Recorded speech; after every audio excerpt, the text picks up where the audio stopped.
Medical college ప్రైవేటీకరణలో Jaganmohan Reddy అనే వ్యక్తి కోర్టుకు వెళ్తున్నారు అనేసి అన్నారు.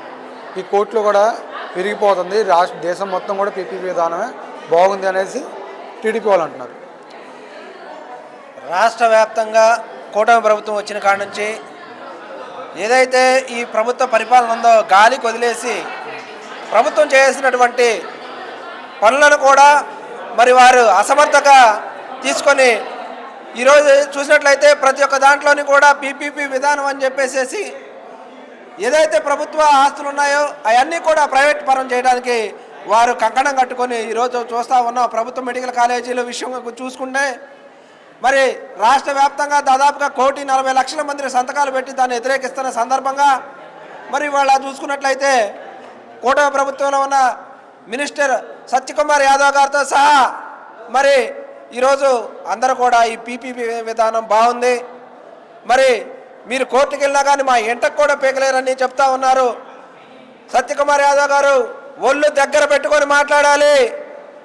ఆంధ్రప్రదేశ్లో ఉన్నటువంటి విద్యార్థులు, పేద విద్యార్థులు అందరూ కూడా మేలు జరిగే కార్యక్రమాన్ని ప్రభుత్వమే భరించాల్సినటువంటి పరిస్థితుల్లో కేవలం 500 కోట్ల రూపాయలు మీరు పెట్టలేని పరిస్థితిలో ఉండి మీరు మరి ఏదైతే ఈ యొక్క కూటమి ప్రభుత్వం చేస్తున్నటువంటి అరాచకమైన పాలనని సమర్థిస్తూ మరి ఈరోజు మరి వైఎస్ఆర్సీపీలే కానీ వామ పక్షాలే కానీ ఇతర పార్టీలన్నీ కూడా కలిసికట్టంగా మరి ముక్త ఖండంతో ఈ యొక్క మెడికల్ కాలేజీలను ప్రభుత్వమే భరించాలి, ప్రభుత్వమే కట్టిస్తే పేదవాళ్ళకి, పేద బడుగు బల జీనులు అందరూ కూడా మరి ఇది మేలు జరుగుతుందని చూస్తూ ఉంటే మరి ఈరోజు మీరు ఏం చేస్తూ ఉన్నారు?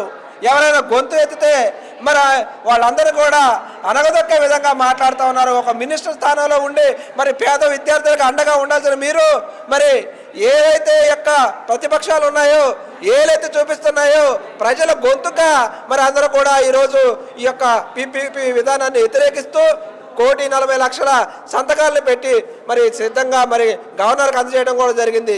అలాంటి సందర్భంలో మీరు ఇంకా ముందుకెళ్తే కోర్టుకు వెళ్దామని కూడా అన్ని మా యొక్క జగన్మోహన్ రెడ్డి గారు పిలుపునిస్తే మా ఏంటో కూడా పీకలేనట్టు మీ యొక్క మూర్ఖత్వానికి మరి ఈరోజు నాందిగా పలుకుతూ ఉన్నాం. ఖచ్చితంగా జనాలు గమనిస్తూ ఉన్నారు.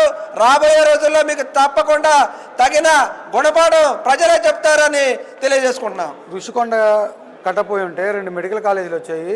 జగన్మోహన్ రెడ్డి అవినీతి వల్లే ఇదంతా జరిగిందనేది చంద్రబాబు నాయుడు చేస్తున్న వాదన.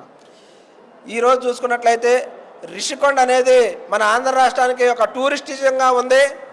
మరి కేవలం దానికి 500 కోట్లు పెట్టారని మీరు గతంలోనే గొంతు చించుకొని అదేదో ఆయన సొంతగా ఏర్పాటు చేసుకున్నారు, ఆయన విలాసవంతమైన విహారయాత్రలకు ఏర్పాటు చేసుకున్నారన్నారు.